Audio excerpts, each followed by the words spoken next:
السلام علیکم ورحمۃ اللہ وبرکاتہ۔ بسم اللہ الرحمن الرحیم، الحمدللہ والصلاة والسلام علی رسول اللہ۔ محترم سامعین اکرام، آج کے درس میں آپ کے سامنے زکوٰۃ الفطر کے مسائل سے متعلق تھوڑی سی گفتگو کی جائے گی۔ زکوٰۃ الفطر اصل میں اسلام کا ایک ایسا حصہ ہے جس کی وجہ سے ہم یہ اندازہ کر سکتے ہیں کہ اسلام نے خوشی اور غم کے موقع میں غریبوں کا اور مسکینوں کا کتنا خیال کیا ہے۔ اسلام مسلمانوں کو اس بات پر ابھارتا ہے کہ غریبوں کی ضرورت کو پورا کیا جائے،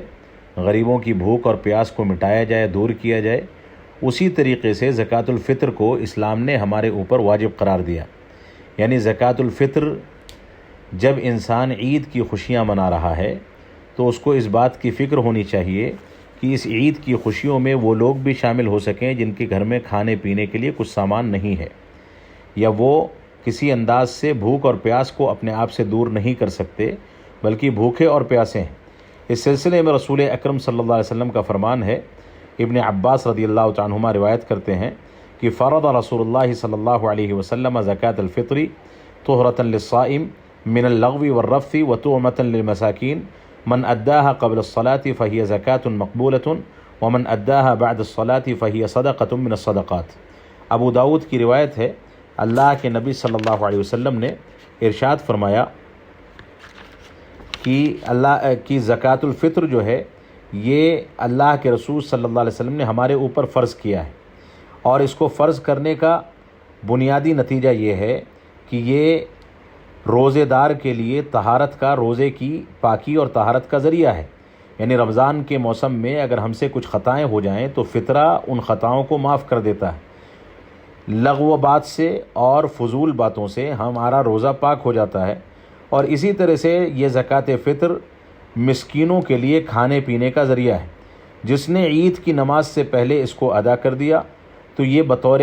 صدقۃ الفطر مقبول صدقہ ہوگا، اور جس نے عید کی نماز کے بعد اس کو ادا کیا تو وہ عام صدقوں میں سے ایک صدقہ ہوگا، لیکن فطرہ اس کا ادا نہیں ہو سکے گا۔ تو رسول اکرم صلی اللہ علیہ وسلم نے صدقۃ الفطر کے دو مقاصد یہاں پر ذکر کیے ہیں۔ ایک تو یہ کہ روزے دار کی غلطیوں کو صدقۃ الفطر کے ذریعے سے معاف کر دیا جاتا ہے، دوسرا یہ کہ یہ مسکینوں اور فقراء کے کھانے پینے کا انتظام ہے۔ اس وجہ سے ہم کو کوشش کرنی چاہیے کہ صدقۃ الفطر کو نماز سے پہلے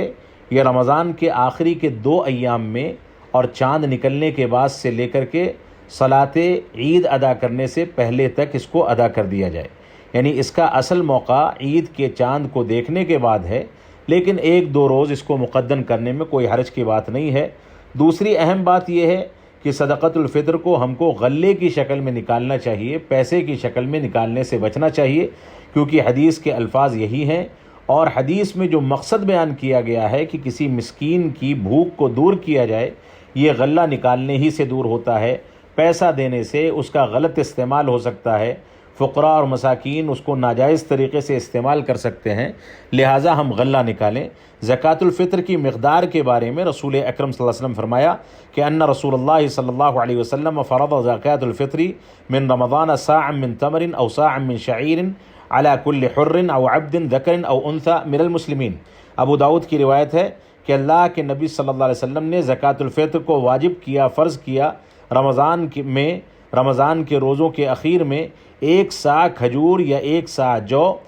تمام کے تمام آزاد لوگوں پر، غلام لوگوں پر، مردوں پر، عورتوں پر، مسلمانوں میں سے ان تمام کے تمام لوگوں پر زکوٰۃ الفطر 1 سا فرض کیا گیا ہے۔ بعض روایات میں کشمش کا اور پنیر کا تذکرہ بھی ملتا ہے، یا ہم جو غلہ کھاتے ہیں، چاول ہے، گیہوں ہے، ان چیزوں کے ذریعے سے بھی صدقۃ الفطر نکالا جا سکتا ہے۔ تو 1 سا جو ہے وہ تقریباً موجودہ وقت میں وزن کے لحاظ سے 2.5 کلو گرام کے قریب بنتا ہے، اگرچہ سا کے ناپ سے اس کو نکالنا افضل ہے، کیونکہ رسول اکرم صلی اللہ علیہ وسلم نے اس میں برکت کی دعائیں دی ہیں۔ اللہ رب العالمین ہم کو تقریباً 2.5 کلو غلہ نکالنے کی عید کی نماز سے پہلے اور مستحقین تک پہنچانے کی اور فقراء اور مساکین کا خیال کرنے کی توفیق عطا فرمائے۔ ہم عید کی سنتوں کو اور اسی طرح سے زکوٰۃ الفطر کے وجوب کو صحیح انداز سے قرآن و سنت کی روشنی میں